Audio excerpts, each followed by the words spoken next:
Mrs. InfoZhed, she's gone to do the washing up, and that's given me a golden opportunity to answer a question I had from someone who's watched one of my videos regarding the gas canisters. And the question was, what gas canisters are you using?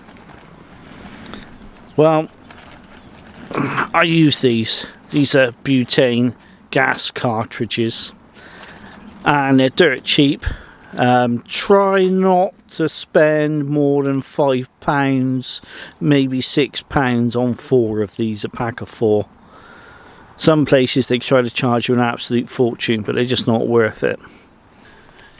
In order to use them with a screw thread for your gas stoves, what you also need to do is get one of these little adapters, and you can buy packs of 2 on eBay, Amazon, etc. They're not very expensive. They shouldn't cost you more than a £5 for a pack of 2.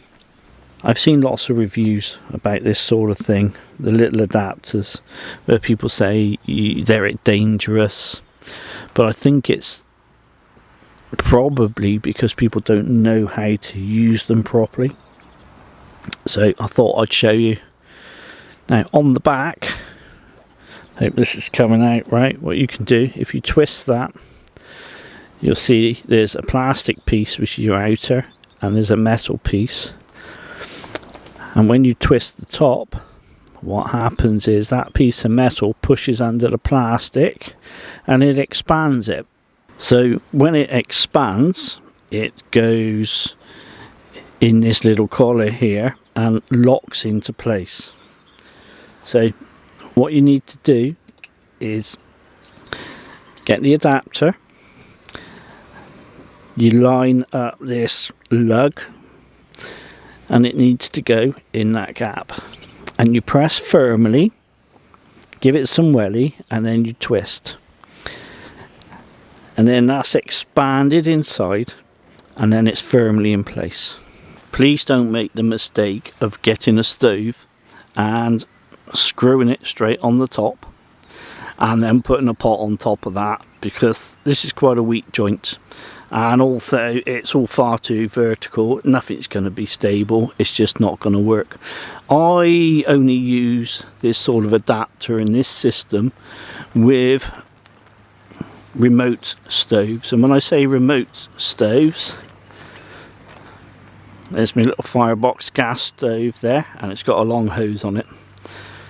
That is the only type of stove I use this with.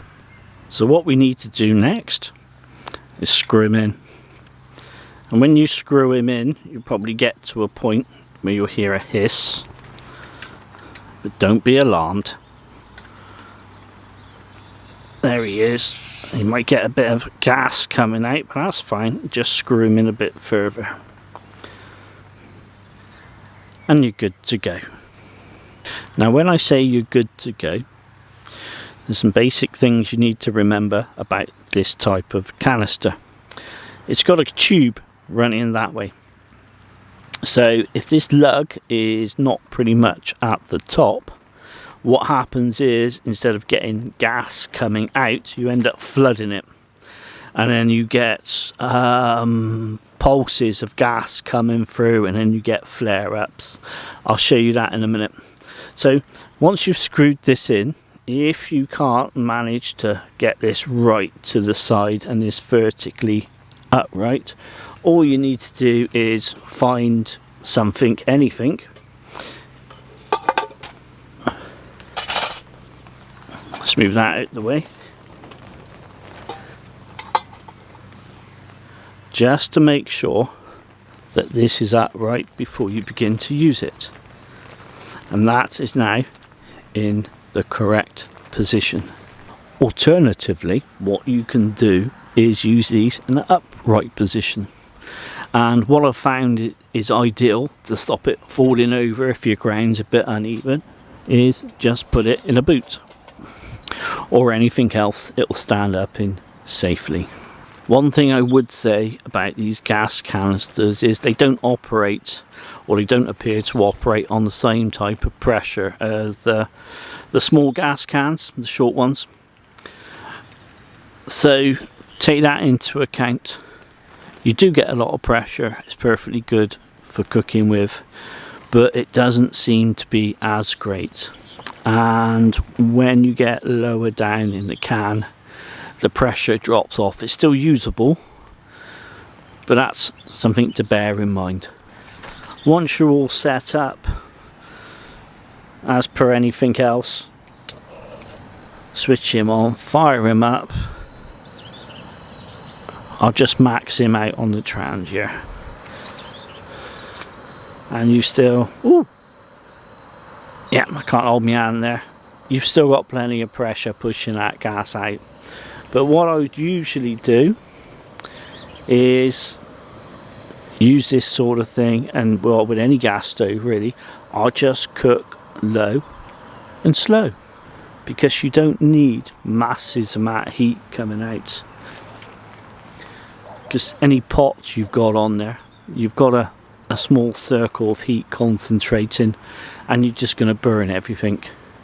So it's best to go low and slow. I've been playing around and experimenting with the Firebox gas stove with the titanium spreader plates, and that, in my experience so far, now I'm getting the hang of it, it massively reduces the hot spot in the middle of a pan. So you can use a bigger pan and there's less chance of things burning. Obviously if the heat's too great, you're going to burn things, but it's doing a great job so far. I wanted also to explain to you why people struggle with these gas cans when they've got them laid down. As I said to you, this little lug has to be stuck at the top for it to work properly. So what I'm going to do, I'll fire this up. Right, we got him on, and you might be able to see. Ooh! We switch him off. That's what happens if you don't treat this right. Scared me then. So what you need to do is make sure this lug stays at the top, otherwise you're going to run into problems potentially. Well, that was an interesting demonstration. And before anybody says you shouldn't be cooking in a tent, I just want to let you know this is a big tent. It's got a big open space. I've got plenty of air coming through. I'm competent with what I'm doing, so I don't see a problem. Regular viewers to my channel, you'll know that I cook with this style of gas can all the time, and I don't get any issues with it.